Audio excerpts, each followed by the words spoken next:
Today I'm going to talk to you guys about a canister filter that I got sent to me to test out. It's pretty new to the US market, so I'm going to go through what I like about it, what I think can be improved, and give you some more details about this filter.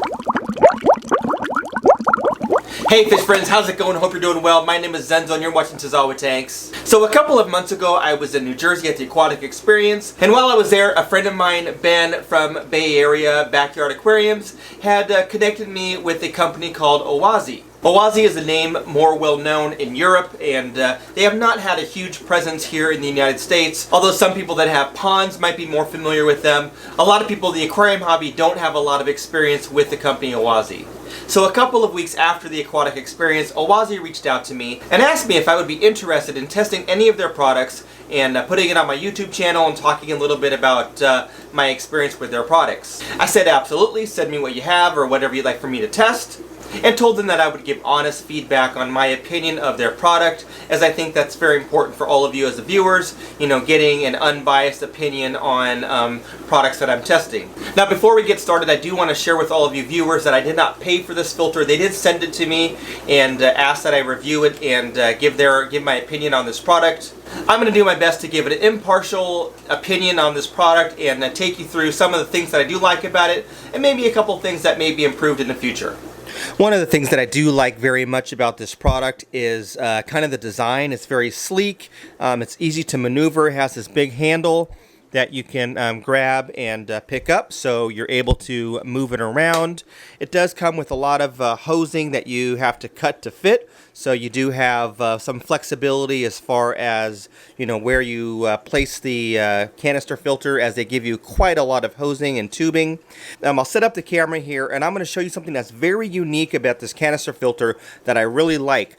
A lot of the problems with canister filters, in my experience, is not when they're running, but when you have to clean them. It really is a hassle in having to turn off the canister filter, shut off the water coming in and out, and then take off the lid and pull all the baskets out, and it's just it can be quite a mess. So they have something very unique in their design, so I'm going to go ahead and set the camera up and show you guys what that looks like. So what I really like about this filter is maintaining this filter. I've had this filter running for several weeks now, and I set it up on my peacock tank up here just because I wanted to have it out front so that when I made this video, it would be very easy for me to access everything and also be able to show you how the tubes kind of get set up on the tank. Now later on, it's probably going to go on Oscar's tank or maybe the Mbuna tank. I'm not sure. I am going to move this because I do have another filter coming that I'm super excited about, that I'm sure you guys will be very excited to see as well. So more to come on that filter. But anyway, back to this filter. So what I like about this filter is the maintenance. So the way that this filter works is the water comes through the inlet here and comes down and goes into this first chamber here. Now I will show you an illustration, as I can't cut this in half and show you how it works, but all you have to do is unlock it, and it says lock and unlock, and then there's like a cartridge, and you can pull that cartridge right out. So this cartridge is loaded with a bunch of sponges. So this is the initial mechanical filtration of this canister filter. So without having to take off the lid and unconnect or disconnect all the hoses and everything, I can just flip that switch to unlock, pull this out, clean these, put it back in, and essentially turn the canister filter back on. So all I'm going to do is just pull this out,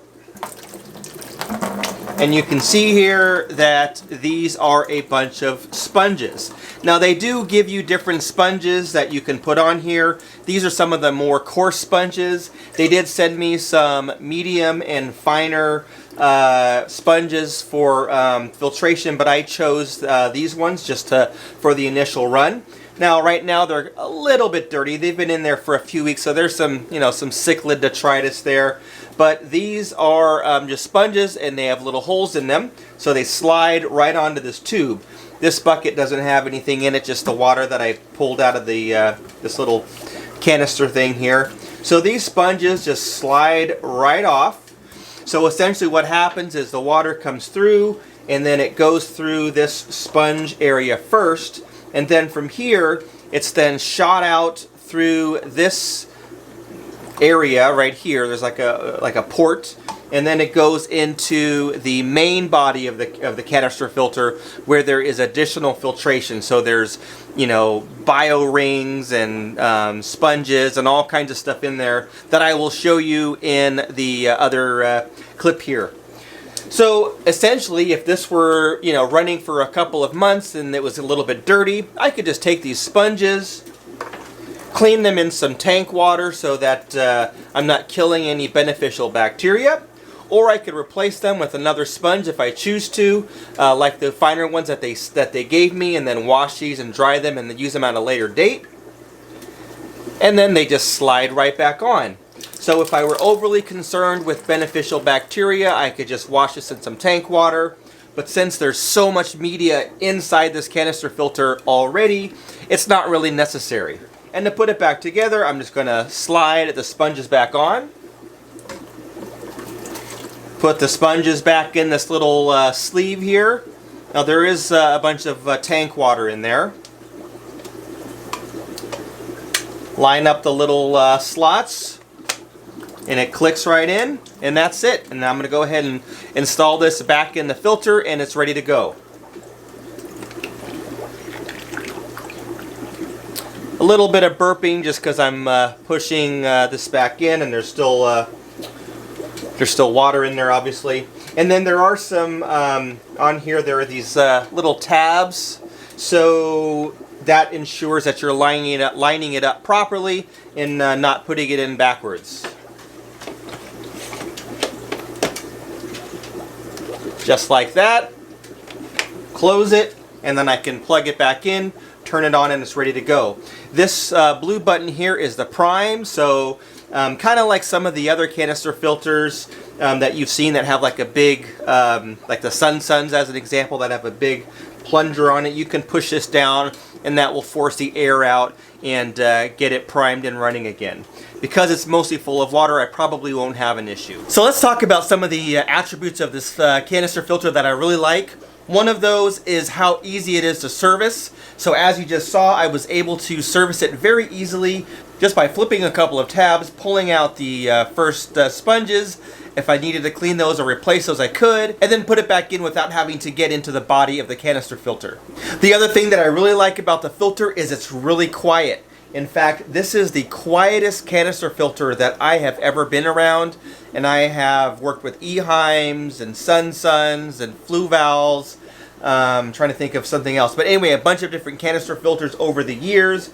I have some canister filters. This is super quiet. Now, I don't know if it's just because it's only a few weeks old, but even if it's still pretty brand new, compared to other brand new canister filters that I've used in the past, it is really silent. So if you are in an area where you are very aware of, you know, noises from the aquarium and you want to have something quiet, this would be a good option. It's also a relatively compact canister filter as far as width and height, and because of the handle, it's pretty easy to maneuver and move around. So I could see where this canister filter would be very useful in kind of fitting into some smaller spaces underneath cabinets and things like that. I think I'm going to end up putting it on Oscar's tank underneath his tank because I do have space down there, and I think that the added filtration that this offers is going to be great for that tank, and then I'll move one of the sponge filters to another tank somewhere else. Another feature that I really like about this is the intake. So the intake is just a normal intake like you see on a lot of other filters. It does have an adjustable base to it. What's great about that adjustable base though is it doesn't disconnect, so it's always attached, so you don't have to worry about it falling off and, you know, fish or other things getting sucked into the canister filter.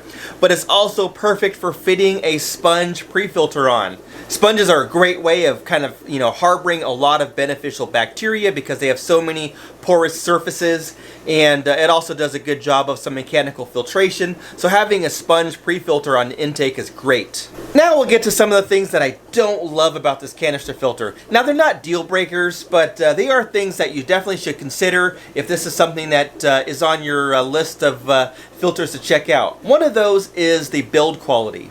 Now I haven't had this filter for very long, so I don't have a long history of using it, so nothing has broken on this filter and I don't see any indication of anything breaking anytime soon.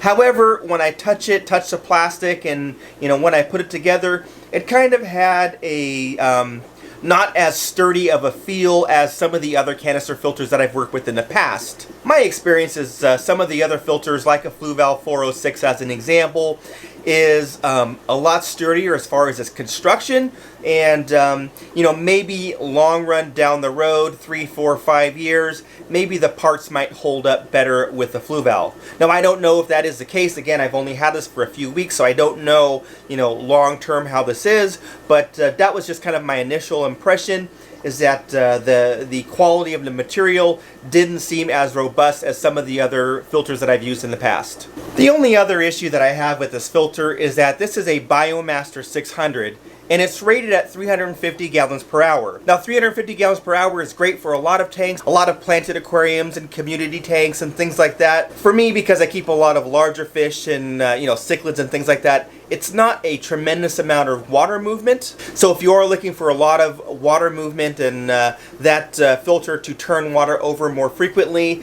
that would possibly be an issue because it is only 350 gallons per hour. I'm not saying that that's an issue as far as filtration. Because of the 4-stage system and the fact that you have a tremendous amount of biological media in the filter, it probably does a really good job of filtration. But if you're looking for water movement and breaking the surface of the aquarium and things like that, 350 gallons per hour may not be enough for some tanks. I'm not quite sure what the 600 means. I'm guessing that it might be like liters, because this is a European company, but 600 liters is still like 150 gallons.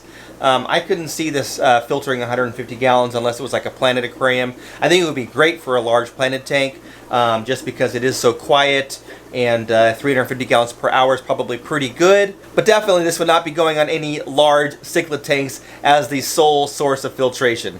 Some of the other details: it does come with a 3-year warranty. It's designed for both freshwater and marine systems. And as far as pricing, again, I didn't pay for this filter, but I did go on to Amazon and see what prices are, and I'm showing about $2.99 US is what this goes for, and that kind of puts it right in the middle of some of the competition. So as an example, a Fluval FX4 is right around $270, $260 depending on where you buy it and when you buy it, and like a Fluval FX6 is kind of in the $330 range, right around there, excluding any sales, excluding any holiday sales and things like that. As far as support is concerned, my experience with the communication that I've had with Oase here in the United States has been wonderful. So I imagine that if you purchased one and had any type of warranty issue or any concerns, you would get a response right away. So that is a plus for customer service. So that's about it. I just wanted to share with you guys what I got, and wanted to test it for a few weeks before I talked about it, and kind of give you an impartial review and my opinion on the product. Now, with all that being said, again, I have been pretty impressed with the product. I didn't buy it, but I am very impressed with what I've seen before, specifically the fact that it's so easy to clean. And I am pretty excited to use this on another tank. Now that I filmed this video, I'm going to put it on another tank that is kind of more tucked away. And then we're going to talk about the new filter that I've got coming in the mail. Stay tuned for that one. That's all for now, guys. Thanks for watching. If you like this video, give it a thumbs up. If you've had any experience with this filter or some of the other products from Oase, I hope I'm saying that right, by the way, Oase, which I think is like German for oasis. Anyway, if you have any experience with this filter or other filters from this company, I would love to read your comments down below. Thanks for watching. We'll catch you on the next one.